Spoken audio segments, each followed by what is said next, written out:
di tegu si yoon bu baax a baax ñu daal di continuer rek ak beneen mbir boo xamante ni comme niñ ko waxee scandale au cœur de la république mbir ma verdict ba daal dinay tombé entre ki nga xamante ni moom moo di Pape Alé Niang ak ki nga xamante ni moo di Mody Niang ci seen mbir bi leen daal di opposé woon ak ki nga xamante ni moom moo daal di nekk ki nga xamante ni moo di Cheikh Omar Anne moom nag mbir ma leen daal di toppee woon mooy mbirum diffamation jëm ci ab scandale boo xamante ni dañ ko daal di waxoon ne dafa daal di am ci foofee nga xamante ni moom moo di ci kudd moom Pape Alé Niang daal di defoon ay recherche par rapport ak benn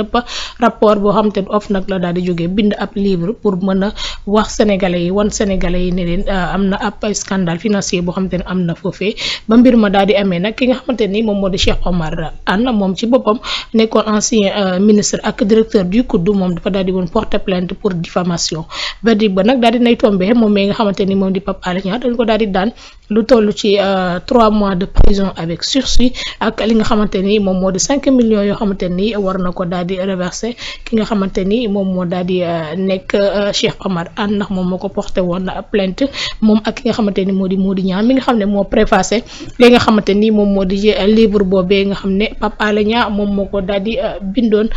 jëmale ko ci li nga xamante ni moo def scandale bu mu waxoon ne am na foofee nga xamante ni moom moo di ci kudd rawaan gis nga verdict ba daal dinay tombé bi nga ko déggee ban jàngat nga ci daal di am. waaw bon un peu surpris quand même mais pas trop parce qu'en réalité scandale boobu ni ñu koy waxee on en a fait des vertes et des pas mûres. ku ne wax na ko wax dëgg fa yàlla. Les gens même s'étonnaient et s'offusquaient du fait que effectivement il y avait ce rapport OFNAC ba pare Macky Sall jëlaat effectivement Cheikh Omar Anne def ko ministre de la République. C'est-à-dire tout le monde s'en est offusqué ñëpp la loolu metti woon. Maintenant man dama jàpp ne c'est-à-dire nit koo xamante ni dañ la épingler dans un rapport dëgg la am du dëgg peut-être il y a des mécanismes juridiques yoo xamante ni ou judiciaires yoo xamante ni mën nañoo étayer ne yaa def wala defoo mais pour man dès l'instant que effectivement il y a un corps de contrôle de cette république boo xamante ni ay magistrats ñoo fa nekk ay magistrats enquêteurs ñoo enquête ba gis ne am na luy jiixi jaaxa ci lañ la dénkoon man pour man li ñu war a def mooy yow boo amul mat gu toll nii maanaam démissionner pour mettre à l'aise effectivement ki la fa teg dañ laa war a li monsieur Bey maa ngi koy siyaar au passage di ko rendre hommage c'était mon prof d'histoire et de géo en classe de terminale au lycée Malick Sy de Thiès. ndeysaan ku mënoon a jàngale nag. waaw quelqu'un qui m'a fait aimer l'histoire et la géographie d'ailleurs moom moo daan wax la fameuse phrase quand un chiffre fait plus d'une année ce n'est plus de la géographie c'est de l'histoire. Voilà donc bi ñuy def bi Nixon amee problème effectivement aux États-Unis dafa ne woon il avait le choix entre démissionner ou se faire démissionner te comme se faire démissionner ça n'existe pas donc il a été dégagé. Donc pour dire que ni effectivement dans ce pays-là il faudrait que cette culture-là mu yegg si ci ñi nga xamante dañ leen di dénk maanaam bu ñu la tuddee lu toll ni tarafatal ay ni ba bañuy leeral yow ngay setal sa der ça da ngaa war a sori effectivement tout ce qui est deniers publics tout ce qui est responsabilité publique bañu leeral ba yoon setal la ni yow defoo su boobaa effectivement nga am raison sur tout le monde nga am raison également ci corps de contrôle yi nga xamante ni ñoom ñoo la épinglé à défaut effectivement il faut le faire partir. Bien sûr. Mais en réalité dans le régime de Macky c'est le contraire qu'on voyait c'est-à-dire bëri na ay tour aujourd'hui ñoo xamante ne dañ leen di topp rapport yi leen épinglé Macky Sall moo ko fi bàyyi te pourtant malgré que Macky Sall moo ko fi bàyyi c'est-à-dire ils étaient à côté de Macky Sall tu vois. Donc raison pour laquelle je dis l'histoire avec Cheikh Omar Anne c'est-à-dire c'est une histoire qui a été relayée nit ñi discuter ci wax ci et cetera léegi nag cela n'empêche pas que dans la justice c'est-à-dire quand le juge estime que effectivement tu es en tort mais da koy matérialiser par un verdict boo xamante ni day nekk en porte-à-faux ak li ngay lool. Bien sûr. N'est-ce pas beneen affaire bi may wax ci loolu mooy que ni effectivement tu peux dire la vérité et être condamné n'est-ce pas. C'est-à-dire mën nga wax la pure vérité et être condamné c'est-à-dire quand une vérité est diffamatoire c'est-à-dire mën nga wax dëgg mais mën nañ la topp ndax diffamation je m'explique. Tey maanaam l'exemple le plus simple que je donne mooy ma ni nga bon wala man ma wax ci yow puisque bon xaar ma bañ la kii quoi ma bañ a sàmm say dossier fii. waaw man béy sarax la am problème. quand tey jii par exemple yow nga am sa borom kër. man may journaliste ma yëg ni da ngaa am problème ak sa borom kër. ma war a bind ci loolu au lieu ma bind yam ci ne da nga am problème ak sa borom kër ma bind problème bi yaag sa borom kër mais dolli ci ne rubbakat dafa yaradiku. C'est-à-dire j'ai fait un jugement de valeur. Dès l'instant que ma def ko c'est-à-dire ça j'en ai pas le droit c'est-à-dire li ma expliqué mën naa nekk dëgg mais le jugement de valeur bi ma ci teg damaa yàq sa der. donc su boobaa boo ma plainte ndax diffamation li ma wax dëgg la mais yoon damay topp. Bien sûr. donc sur ce cas-là effectivement c'est ça loolu la juge bi considéré mais effectivement que diffamation bi ñuy wax ni da ko def ci Cheikh Oumar Anne effectivement lu avéré la et puis mu condamné ko ndax dina ST ndax dina def appel et cetera ça ce sera à Pape Alé Niang de juger ak moom ak staffam et tout ça beneen affaire bi muy joxe mooy vraiment man encore une fois de plus en plus man maay gëm ni réew mi momentanément nii y a des difficultés mais inéluctablement ñi ngi dem ci pente boo xamante ni ci changement la ñuy jëm parce que en réalité c'est le directeur général de la RTS qui vient d'être condamné. Donc, le problème est le directeur général de la RTS. Mais aujourd'hui, il est le directeur général de la RTS qui vient d'être condamné par une justice bo xamanteni mom ci bopam il est effectivement de la mouvance bi nek ci nguur gi si on peut dire loolu nag tàmmuñu woon di ko gis wax dëgg fa yàlla liñ tàmmoon di gis xam nga mooy lan mooy même buñ la mënta acquitter purement et simplement parce que le dossier est assez lourd ça dañ koy traîner di ko traîner ba boo deful nànk yow mi nga doon toppaate yow yaay mujjee la ci loolu ci dossier bi après nga bàyyi mu set loolu lañ fi daan faral di gis c'est-à-dire boo faree ci kujje gi ñu accélérer effectivement defal la fast track ce dossier Mame Mbaye Niang Ousmane Sonko Khalifa Sall nga xamante ni dossier instruction am maanaam dossier bu ko gën a gaaw dans ce pays mosuñu koo gis maanaam bañ koy instruire ba bañ koy condamner définitivement c'est-à-dire vite fait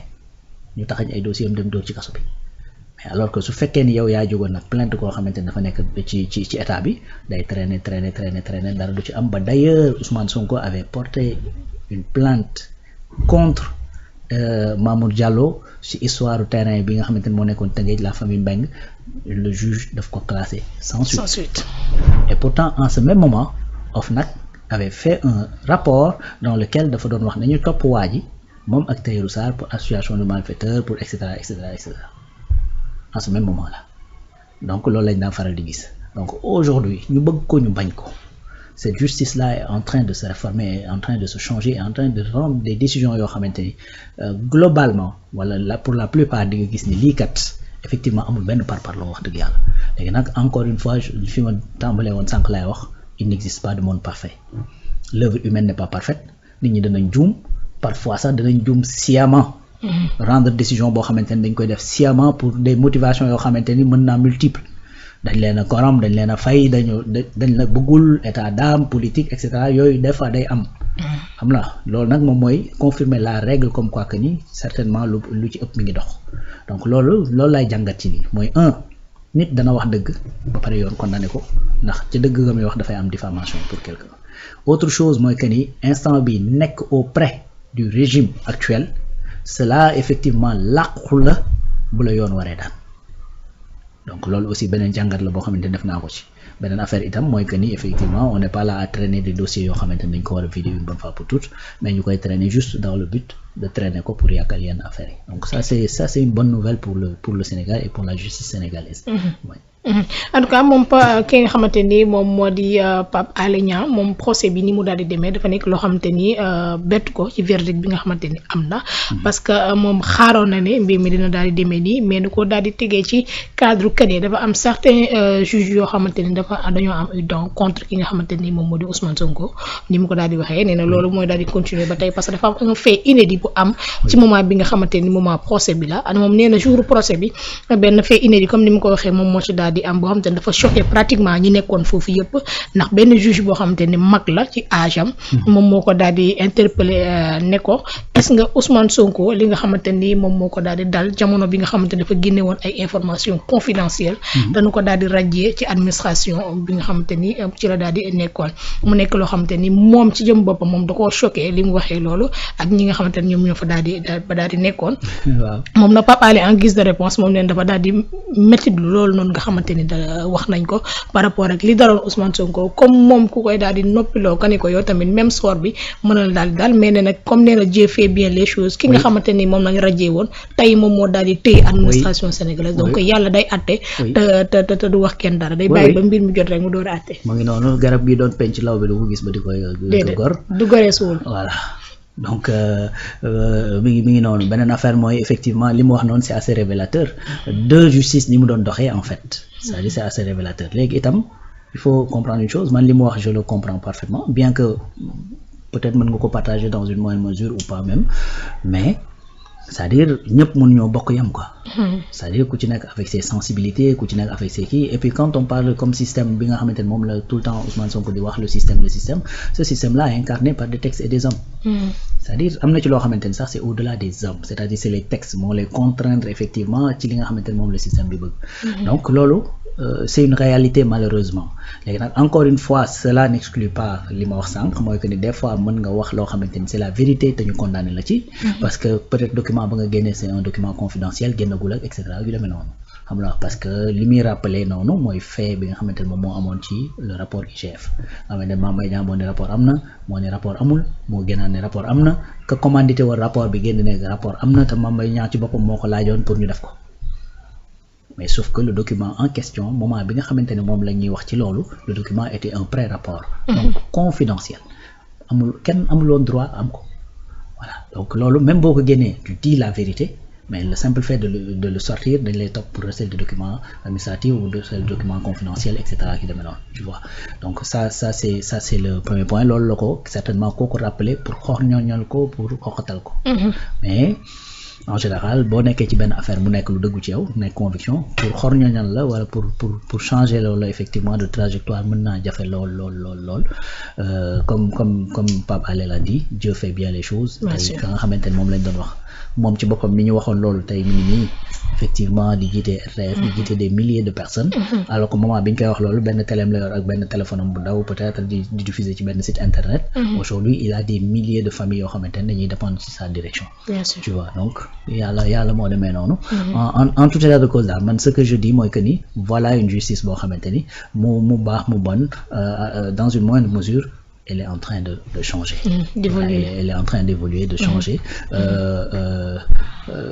Rapport OFNAC nag généralement bon je sais pas bi mu ci bind ndax le rapport était déjà publié mais rapport yi bu ñu ko publié y a plus de confidentialité. Ça il faudrait préciser xool ndax bi muy bind kii bi le rapport était déjà parce que boo xoolee lii sorewul ak li dal Mimi Touré ak Mansour Faye. En tout cas elle dit que ni bi mu demee ba di ko bind son avocat sax daf ko déconseillé woon ni ko pour mu génne li nga xamante ni moom moo di seeti moom donc moom moo ko daal di génne. c'est ça kon peut-être comme foofu la voilà en toute responsabilité moo jël responsabilité génne des documents yoo xamante ni c'est ça donc c'est clair. mu ngi noonu c'est clair. parce que keroog bi mu dalee Mimi Touré ci Mansour Faye bañ demee ba ci yoon gars yi dañ ne Mansour demal topp. Voilà donc li mi wax mooy dëgg ndax rapport baa ngi nii moo ko wax donc moom sosolu la dara. Voilà. Maintenant en parlant d'évolution de la justice est-ce que mën nañu xaaraat un jour dossier boobu noonu rapport boobu noonu nga xamante ne génn na contre ki nga xamante ni moom moo di Cheikh Omar Anne ñu daal di ko remettre sur la table du juge pour ñu daal di xool exactement ce qui s'est passé ci au niveau de COUD. Oui, bien sûr, parce que les rapports sont là. Dès l'instant que effectivement OFNAC finit ses rapports, peut publier quoi, le procureur da ci am droit de regard. Et s'il y a des choses yoo xamante ne dañ ko juger ne lii effectivement pénalement mën nañ ko topp. Ah ben dañ koy topp. Tey jii instant xanaa ma ni li gën a kii sax mooy que ni jusqu'à présent que y a rien effectivement loo xamante ne ñu ngi koy toppee Cheikh Omar wala ku mel ni par exemple Abdou Karim Sall ak yu demee noonu. Mais man je pense que ça va venir parce que de toute façon c'est des rapports qui sont là c'est des questions qui sont là l'achat des armements mu ngi fi contrat yaa ngi fi daanaka ñëpp yor nañ ko léegi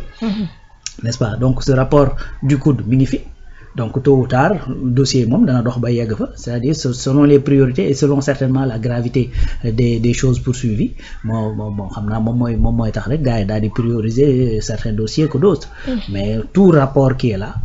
et dans un rapport boo xamante ni dañ ci consigner des actes yoo xamante ni ils sont censés être réprimandés pénalement forcément yoon dana ci jóg. waaw loolu moom moo jaadu d'autant plus que y a plus dans ce pays là un coup de buy tegu ci dossier yi. parce que le président en place nee na moo amul sax conc. bu mu ciy teg.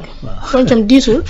non moom kay nee na moom conc sax ci boppam. waaw moom diisul bu ko ci tegoon sax du posé par rapport ak conc bi. ah day saa léegi temps kii la de. lu mu kii.